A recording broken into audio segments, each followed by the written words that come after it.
blessed. You have been chosen by God to compete for righteous glory. 8 other champions will enter, but there can only be one MoY.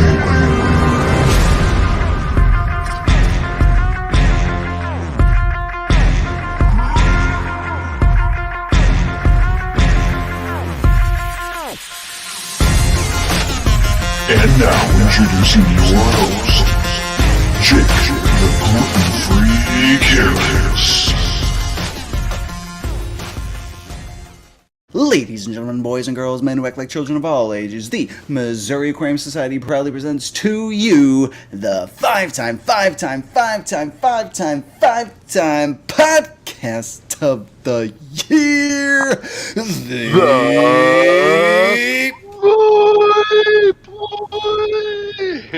So sick. Let's get into it today, baby. By the end of this podcast, we're going to have you spinning in circles like the Chiefs huddle. Do you see that one, Peter? No, I heard about it, but I haven't seen it. I know they were doing the little dipsy doodle. Yeah. Dipsy Doodle's a great name for that. Mm-hmm. Alrighty. Who do you respect more? Who do you respect less at the end of the year? Ooh. Do I have options, or is that just like It's an open-ended it could question. be anyone? All right. Well, I'd say in the league. probably. Who do you respect more? I was going to go with Joe Biden, but if it's in the league, I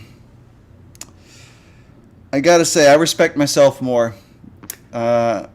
I went through a lot of hardship this year, and fantasy football was a part of that. What about Eddie Disler? How do you feel about Eddie Disler? I respect Eddie for what he stood for. And I believe next year he's going to come out swinging. He is a champ after all in another league. I believe Eddie is a champ. He's a champ at heart. Yeah, I think he is too. I think that I really enjoyed playing fantasy football with everyone in the league. Who do I respect more? You respect the guys who left? You know, we've had several members leave this league because of the amount of mental and emotional strain it puts on you. Yeah. And that strain is very real, especially because there's a $0 buy-in. So, like, there's a lot at stake for this league. Because the people that keep coming back here are true degenerates, and they will absolutely ruin your life if you lose to them. I know Absolutely. somebody. I know somebody who's feeling the mental and emotional strain of this league more than anyone today. I feel like we might lose a player due to emotional strain. I do as well. This is not good. This is a really tough way to see the league end. It was hard. I think it was hard on everybody. It was for sure. So let's talk about it real quick. Everyone knows what happened. Damar Hamlin almost dies on the field.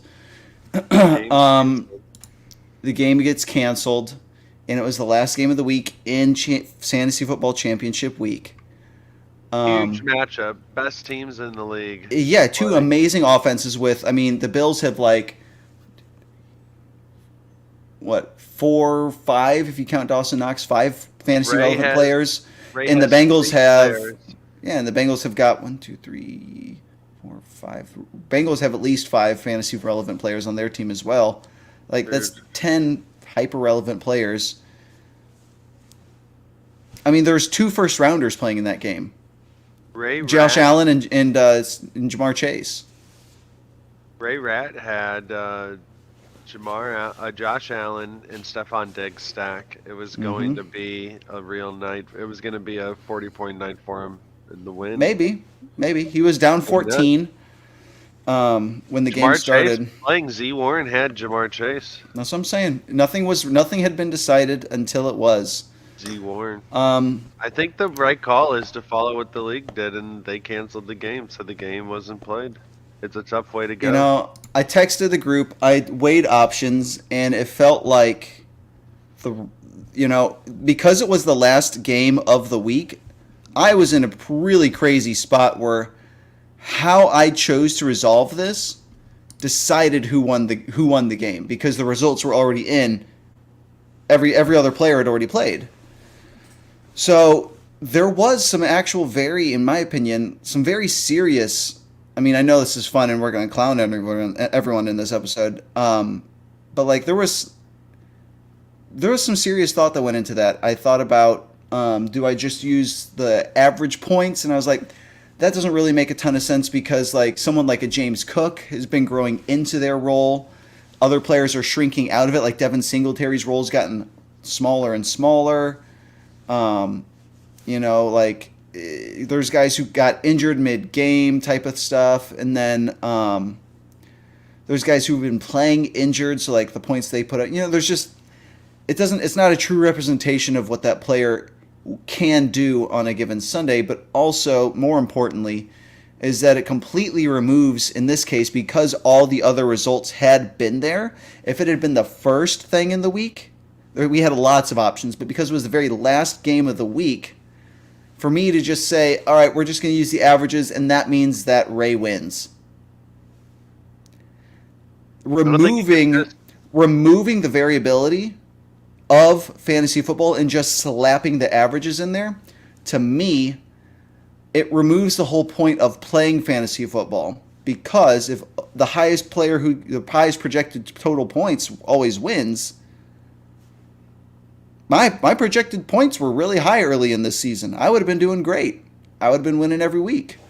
But that's not how the game works. The game works on booms and busts, and both for example, were affected by the game not being played. Both teams lost players.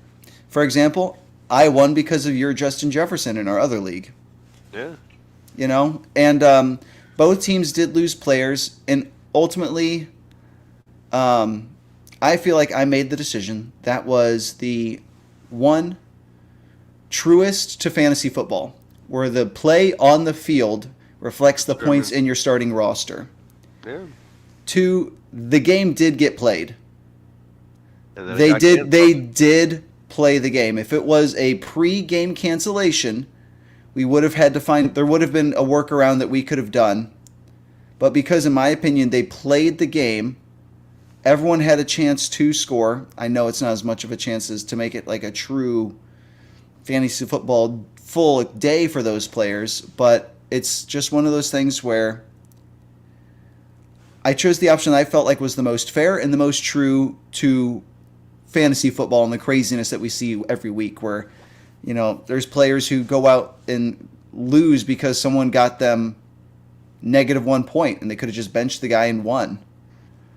So that sort of stuff happens all the time. We see it all the time. I think my dad lost by like 2 100ths of a point or something like that. It was like 2 or 3 100ths of a point. Yep. And that's how it goes. That's fantasy. That's fantasy, baby. What does Ray say to his fans today? I think if Ray were here, he would tell us what we're all thinking, that he's the true victim of this Damar Hamlin situation. Yeah. Look, I mean, Damar Hamlin, he's still alive, but you know what's not? Ray's fantasy season. If you want to look at like who's really hurting today, Ray Rat. Yeah, Damar's fine. People are pouring love and support on Damar, but you know what's getting poured on Ray? Heaps and heaps of shit. Let me read you some of the heaps of shit that have been poured on Ray. I shouldn't have to dig too far back to find it. All right. I wanted to point out that your dad was a top 4 scorer. Your tears tasted good in my coffee. Zach says, your tears tasted good in my coffee this AM. Fantasy ain't fair, just like life. Zach also said, we could do the player with the most points should be the champion. Oh, wait, that's me. I am the champ. We could go with rat emoji blew a 40-point lead.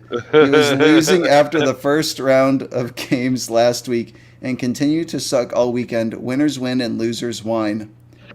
Best way to win is to not choke. I agree. I think Rat choked. A little bit. A 40-point lead is a lot to blow, even if you have two players that don't play, because that those two players put up 40 points, and you're tied. So, but in all seriousness, that was bizarre. Yeah, it's a bizarre ending to the season, but it put me in an impossible situation. And I made the call that I felt like was the fairest. Now, as far as Ray's thing about allowing the two people to discuss what should happen, and like realistically, unless Zach feels like handing out a free championship to Ray, Ray's gonna be like, I think we should do this because it benefits me. Zach's gonna be like, I think we should do this because it doesn't benefit you. Yep. And then that's the end of the discussion. It's Commission's decision. Commission made his decision. So, I feel bad, Ray.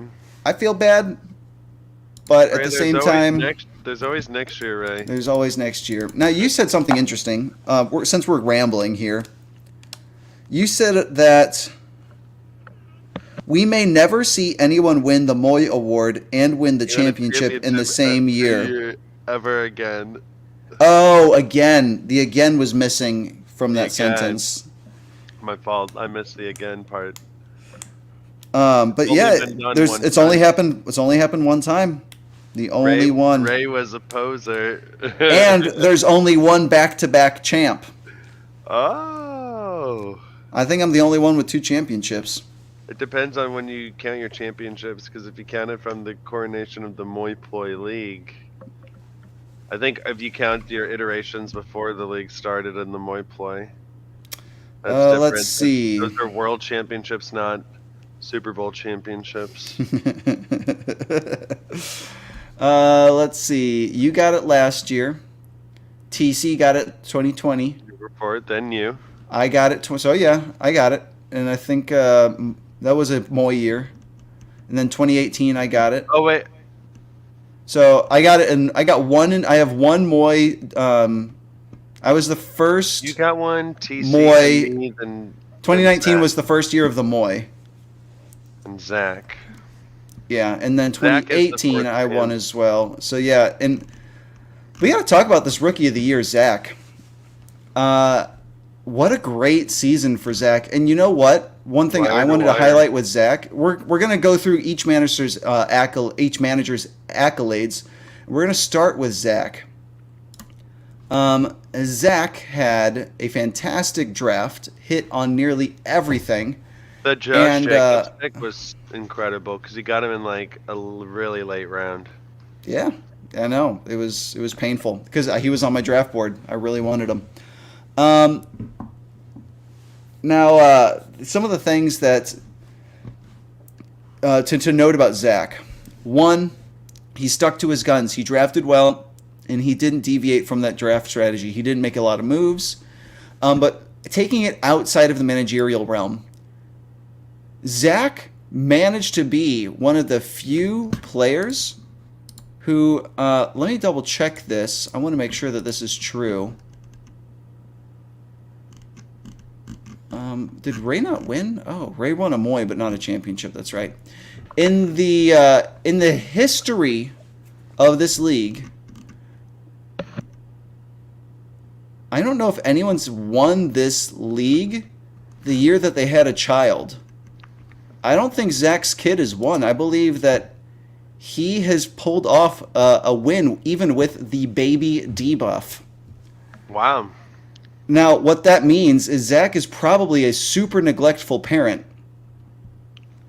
I don't understand. There's no other possible way to I agree. to beat such high competition in this league unless you're like a super neglectful parent. So, congrats, Zach, I guess, on being a dick. The next up, we've got Ray Rat. I mean, honestly, he survives the baby debuff, comes back strong, gets a MoY award, and then goes down in one of the most heartbreaking and honestly timeless losses of all time. It's an instant classic.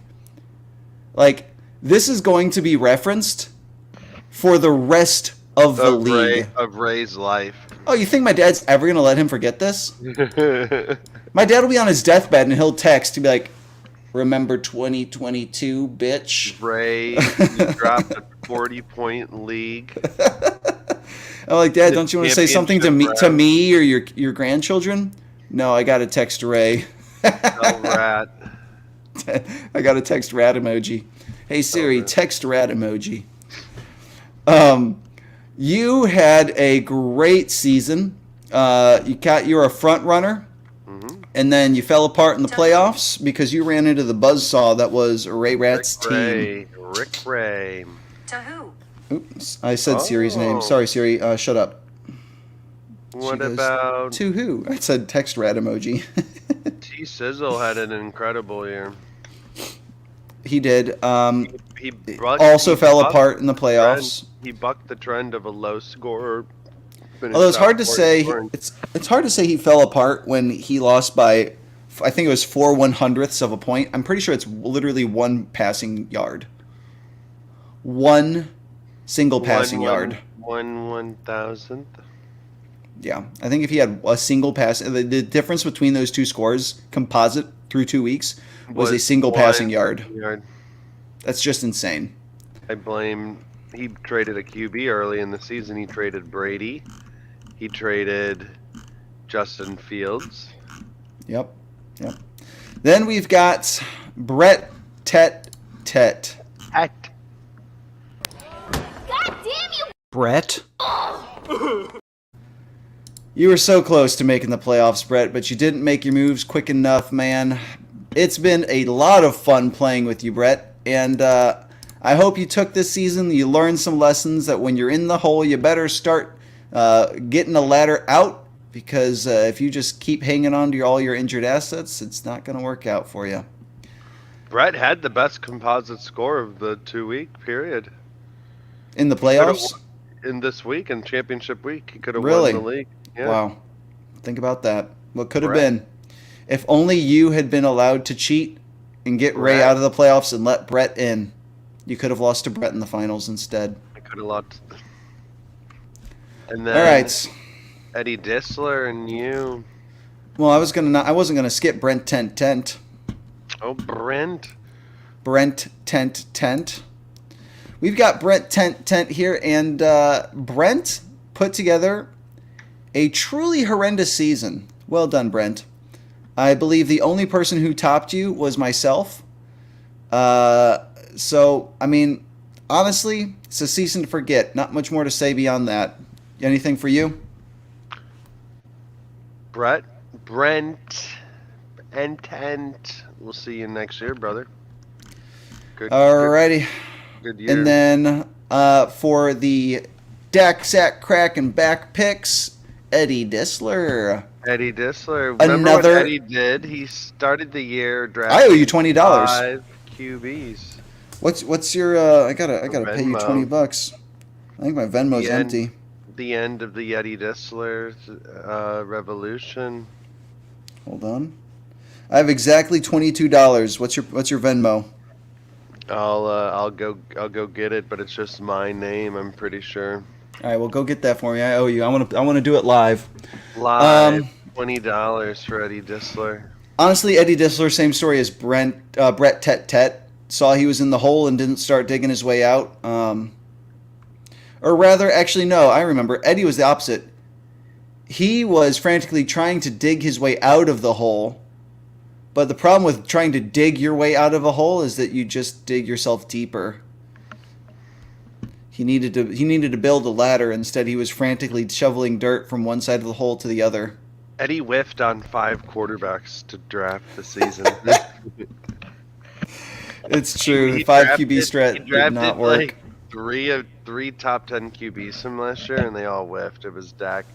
Dak probably was top 10 at the end of the season, but he was the only one, and he was the highest rated one. But drafted A-Rod and Stafford. It says he's 17 overall. Oof. So I mean, he did great in championship weekend, but Dak really hasn't been that great then. No, not really. and myself, the worst fantasy season I've ever had when I am not intentionally tanking in a dynasty league. It was rough. Essentially, from start to finish, my draft strategy was extremely flawed. I got a little rookie crazy, and that was that. GG's. And that's the end of that. That's the end of But that. next year we get to do it all over again. Looking forward to it, to be honest. Looking forward to it. So Now MoY, remind me of MoY, that'd be the Harris boys. the Harris MoY. Sorry, the Harris boys. Yeah. Feels bad, man. Feels bad. Rat, The Harris MoY. boys. They call Rat the one true MoY, but was Didn't we have was it a three-way Woy? And Brent too? I think it was think a it three. was. Yeah, it was Brent. Yeah, that's right. I forgot. I almost let Brent slip under the radar there. It's the Harris Woy boys and Brent Tent. Brent, you are a boy. And some of the worst managing of the year. You, your dad, and Brent. Yep. Although your dad, I can't say it was not a Woy campaign for him. He finished a strong number 4. Last place in his bracket, just like me. Mm-hmm. Feels bad. All right. GG. One last thing before we go. We've got a couple of whatever the heck they're called. Not awards, but like most likely to succeed type of things to give out. Peter, who do you see as the least likely manager to rejoin us for the 2023 season? We've had a couple seasons where all managers have come back, but there's usually a little bit of a turnover. So if you had to pick, who is the least likely to come back? I'm gonna say Ray Rat after an absolutely disappointing and he had his championship stolen from him. By he me. could taste it on Monday night. I know that I sat down to watch that game, and I was going to watch a fantasy bonanza, and Ray was going to do the same thing, and it just said it was over. Goodbye. The one Ray. true victim. He was gonna get 50 points. Jamar Chase would have had 20 something, maybe 30. Yeah. Ray Rat. I would agree with you. I think Ray might pull the "I got to focus on my family" card next year. Meanwhile, he'll still be playing in all the other fantasy leagues. Ray Rat. But I think the emotional strain of this loss might, this is the kind of loss that makes or breaks the greats. You know, the truly great managers find a way to turn this into motivation. To surmount adversity. So we're going to see if Ray really deserves that MoY title he won this year. Now, Pigu, I think the Rookie of the Year award is fairly obvious. It's Z Warren, MVP, Finals MVP. That was not what I was going to go with. I was going to give it to Eddie Disler for being the most entertaining rookie. Disler. No, I'm kidding, Eddie. Fuck you. No, I got to give it up to Z Warren. Great manager. Honestly, got absolutely shafted in Manager of the Year. Turned and used it as motivation to get that championship and go out and injure DeMar Hamlin. Way to use your motivation and almost kill somebody so that you could get a win. Proud of you, Z Warren. Z Warren. Who would you say is the most likely to regress next year? Eddie Disler. I think Eddie finished a strong 5-7. 6-7, yeah. 6-7, and I think Eddie could regress strongly next year to a 3-10. Oh wow! Okay. Wow, Eddie Disler. Disrespect. I think there's. I'm shocked you didn't try and call my dad out again. Your dad's a top 4 scorer. Eddie Disler is a bottom 4 scorer if I ever saw one in this league. We'll see if Eddie can get top 4 next year. I'll close my damn mouth. I feel like I'm gonna bounce back strong. I believe in myself. That's positive regression. I believe that I'm gonna positively regress here. I agree. All right, and who would you say is the most likely to succeed or to fail next year? Most likely to fail. As in not win a championship, but win a MoY? Sorry, let me phrase it like this. Who is most likely to... Let's do it this way. Who's most likely to stay where they are? Do you believe Z-Warn's the real deal? Do you believe that Brent is a bottom-dwelling cave troll? Do you believe that Brett Tet Tet is a middle-of-the-road, walking donation? These are great questions. I would say... they are who we thought they were. That's the award. I think Ray's a top 4 baller. I think Ray's been a top 4 scorer every year. I think Ray will be. You think Ray is who he thought you think Ray is who we thought he is? If Ray decides to actually come back, I think he'll be another top 4 scorer next year. Ray won the league in my mind, but he didn't on paper. What if I said this? Ray has come in last place. Just counted from the last 4 years. It's misleading. Second to last place. Third place. He came in third place last year with a losing record. Well done. Ray Rant. And this year, he came in second. He's on a positive trajectory from last, second to last, third, second. I trusted Ray. You think Ray is who we thought he is. All right. I'm going to go with... I'm going to push my chips in. I'm going to say Z-Warn is who we thought he is. I think Z-Warn is the real deal. He's a champ. A perennial contender. All right, and then is there any awards that you want to give out? None. I'm done. All right, that's it, folks. Thanks, y'all, for watching this. We've wasted 27 minutes and 5 seconds of your life. Hope you enjoyed it, and we will see y'all next year.